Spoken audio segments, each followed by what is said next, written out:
Like, it's really interesting to see how weapons have, like, been power creeped. Like, we talk about, like, Warframe power creep, but we don't... I feel like weapon power creep isn't, like, talked about nearly as much. Because, like I said, when I was starting the game, one of the best, like, again, like I said, one of the best secondaries was, like, the Axamati. And it's like, you look at that to now, and that nowadays, and it's just like, that's nothing. It has no real merit to it. Like, could you make it good? Probably. Does it deserve an Incarnon? Yes. But at the end of the day, like, it's literally just a fully auto bullet hose secondary. And, like, that was really the long and short of it. Like, the Sicarus was good. Like, I remember people liking that. The Lex Prime always had its spot. And that was whatever. Because I think back then Melee was the end-all be-all because it was in its prime with, you know, old Blood Rush, old Condition Overload, so on and so forth. So a lot of weapons, you know, weren't as attentively given their due. And then you had stuff like the Comb. The Comb back in the day was so interesting because it was either the worst weapon or the best weapon, and it all depended on whether or not you had a Riven with status chance. And boy howdy were those Rivens expensive. It was like, not only did you have to have status chance, you had to roll a significant amount of it as well.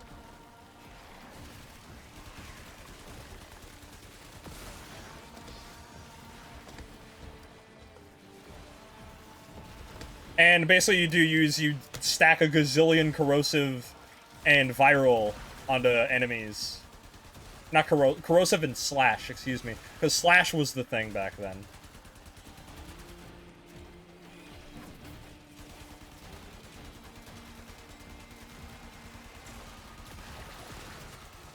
But the thing with gun power creep, right, is that I feel like it's not so much of a product of, oh, guns have gotten better, which, yes, they have. You know, we've gotten the Tenet and the Kuvo weapons, and we have gun arcanes now. This, that, and the other thing. But I think what has really pushed weapons more than anything isn't anything to do with weapons like the weapons themselves, but rather like just general quality of life improvements. For example, like, one of the biggest buffs I can think of is how shotgun status chance was changed. And, like, that wasn't even so much of a buff as it was just them fixing spaghetti coding. Right? Like, untangling a bunch of really terrible mechanics. Like, things that's like, yes, it was technically a buff, and it was a big one, but, like, it was never the primary purpose of what they were doing with that. And that was a huge step in the progression of weapons. It was like little things like that, and then we got, you know, status changes to where, oh, statuses can stack up to 10 times now, and they have effects from that. And so it's like, okay, then gives the dawn of viral slash, and then suddenly Hunter Munitions becomes even better than it used to be. Because now viral, because how viral used to work is that, again, this is another fix. Like, the way viral used to work was that it instead halved the enemy's health, right? However, when the status ran out, it undid that halving. And that's kind of the thing about it, right?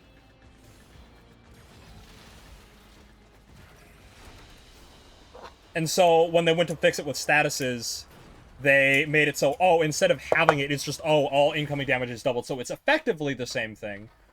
But it now actually works the way it's supposed to, because it would basically heal the enemy if you killed them before the viral status ran out. And that was not really conducive to anything that you wanted to be doing, of course.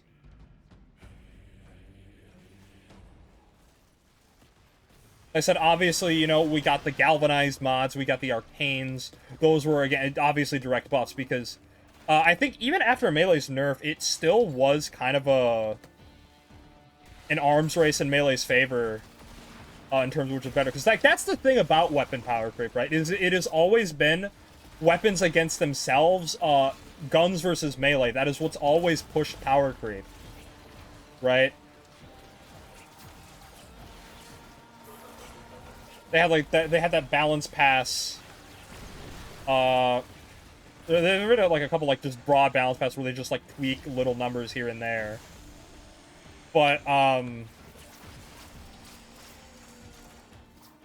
like it's whenever one gets too far out ahead of the other that we start to see the other one get buffs, right? So we had like melee get nerfs. And then so the guns were kind of the good thing, right? And then, you know, people figured out, oh, melee isn't that bad, so guns don't feel good anymore. So they took away that, and then so that rather melee is still really good. So they're like, okay, let's give guns something to catch up with them, right? And so they gave guns, I think it was Galvanized. Galvanized came first. I'm not entirely sure. It was either Galvanized or Arcanes. One of the two. And then so, okay, guns still aren't good enough. Let's give them the other one, which is Arcanes or Galvanized. And then so it's like, okay, now guns are kind of good now. And they keep up with melee, generally speaking. So then, okay, well then now melee gets Arcanes of its own. And then suddenly melee is catching up again, because now melee has influence, and influence is damage reduction that guns can only dream of outside of very few exceptions like the Torrid.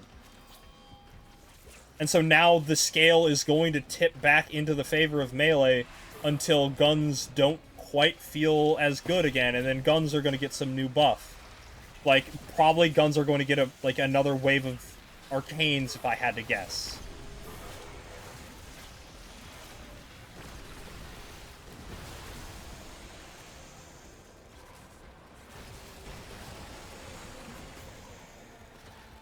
At least that's how I see it happening.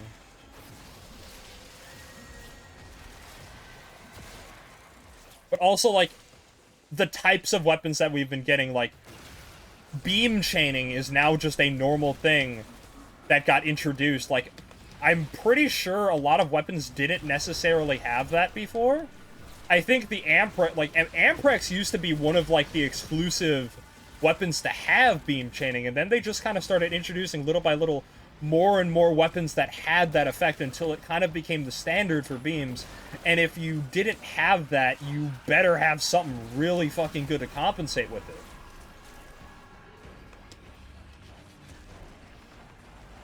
So, again, like the Synapse, for example, Synapse has like a gajillion crit and status, so like that's how it compensates for it's that way. But again, like I said, if you're a beam weapon and you don't have beam chaining, you really need something to compensate for that. Because that's just the standard now. And, like, as you can see, like, assault rifles, if you don't have an Incarnon, have all also kind of fallen off to the wayside as well. Like, there's a couple decent assault rifles, but for the most part, they just don't keep up anymore, at least not in the way they used to. And with all the changes that shotguns have gotten over the years, like I said, their status changes, for one, and then a lot of them got Incarnons, and just the improvement towards mods. Shotguns have become kind of the big, you know, a single target damage, where it's like, you're not necessarily projecting damage, but like you just get big number out of those.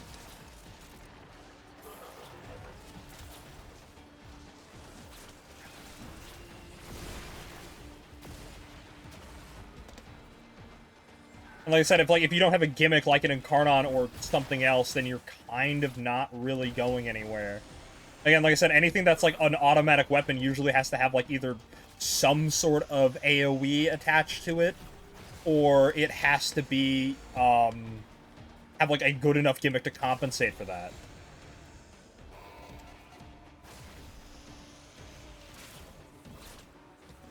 Yeah, I think that, yeah, shotguns get very few crit mods. I think that that's going to be one of the next step of power creep as well, is that there's going to be another wave of crit mods, either for primaries or secondaries, where they're just going to get something that's like, oh, here's a little bit of extra crit chance. Because that's one of the things that they've been very careful with, is making sure that we can't stack any crit mods together, so to speak. Like, critical delay and point strike are obviously incompatible with each other, and I think that that was very intentionally done. So that the only way to get, like, over 100% crit chance is with a ribbon, for example.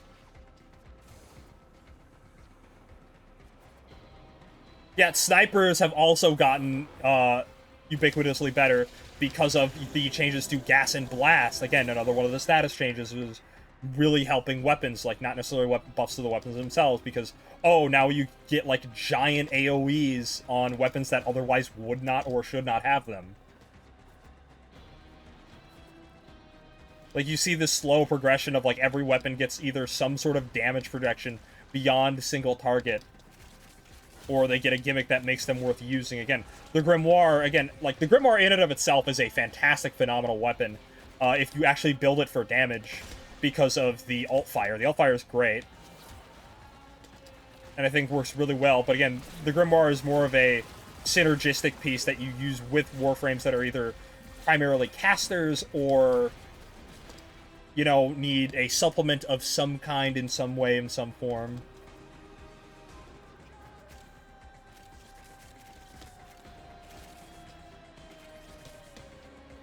Yeah, the crit chance from aiming as well. Like, that does count, but again, that's... Some weapons just can't really benefit from that, and at that point, you're kind of getting diminishing returns. Unless you have, like, such high crit damage that it is, in fact, worth it. And it's like, now we're seeing arc guns getting power creep, right? Because of, oh, arc guns now have... you know, what have you, right? They have, dual arcanes slotted into them. And now suddenly, like, a lot of the interesting mods that they've been getting, where it's like, I think one of them was Radiation Multi-Shot, is now gonna feel a lot more interesting, on those. Because suddenly the weapon type is relevant now.